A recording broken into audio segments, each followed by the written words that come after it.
उत्तर प्रदेश के जनपद संभल के थाना जुनागढ़ क्षेत्र के ग्राम मढ़ौली निवासी किसान ने अपनी बेटी की शादी 1 साल पूर्व थाना रजपुरा क्षेत्र में कर दी थी, लेकिन बेटी शादी से खुश नहीं थी और मायके में ही रह रही थी। इसी बीच युवती की फेसबुक पर जनपद अलीगढ़ निवासी युवक से दोस्ती हो गई और दोनों एक दूसरे के संपर्क में आ गए। जब बेटी अपनी ससुराल नहीं गई तो पिता ने उसे डांट दिया। इसी बात को लेकर बेटी अपने प्रेमी के साथ फरार हो गई और गुड़गांव में रहने लगी।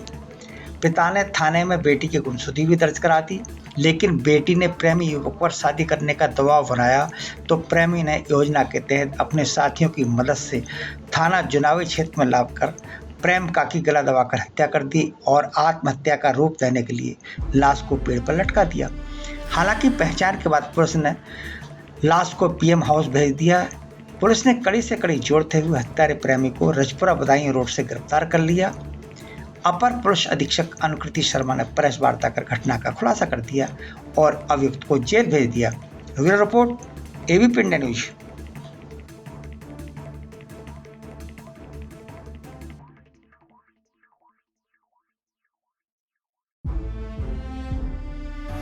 दिनांक 3 जून 2025 को एक सूचना हमें प्राप्त हुई थी कि एक युवती की बॉडी पेड़ से लटकी हुई है ग्राम सैजना मुस्लिम जो कि थाना गुन्नौर में आता है। इस सूचना पे तत्काल स्थानीय police SOG team field unit मौके पे पहुंचे थे और उस युवती की पहचान ज्योति के रूप में हुई थी, जो कि झाऊ सिंह की पुत्री है। झाऊ सिंह द्वारा थाना जुनावई पे 1 जून को एक गुमशुदगी की रिपोर्ट दर्ज कराई गई थी कि उनकी बेटी कहीं चली गई हो, उसको ढूंढने का प्रयास किया जाए। इसके डेड बॉडी मिलने के बाद जब इसका हम लोगों ने पोस्टमार्टम कराया तो उसके अंदर स्ट्रैंगुलेशन आया और इसके आधार पे जो इनके पिता हैं झाऊ सिंह, उनके द्वारा थाना जुनावई पे हत्या का अभियोग पंजीकृत कराया गया 165/2025।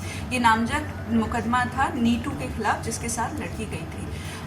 इस मुकदमे की विवेचना जब हम लोगों के द्वारा की गई और सर्विलेंस की सहायता ली गई तो नीटू को हम लोगों ने गिरफ्तार किया और नीटू ने पूछताछ के अंदर हत्या कारित करना कबूला। उन्होंने ये बताया कि नीटू जो लड़की ज्योति थी वो अपने विवाह से संतुष्ट नहीं थी। उसका विवाह अंकित नाम के व्यक्ति से हुआ था जो कि दीपपुर रजपुरा के रहने वाले हैं और वो इसकी वजह से अपने मायके में आगे रह रही थी और जाना नहीं चाहती थी वापस। फेसबुक के माध्यम से उसकी दोस्ती नीटू से हुई, दोनों में प्रेम आगे बढ़ गया। 30-31 तारीख को मई को इनके पिताजी द्वारा मृतका को मारा पीटा गया था तो ये नीटू के साथ गुड़गांव चली गई थी। वापस आने के बाद इसने शादी का दबाव नीटू पे बनाया।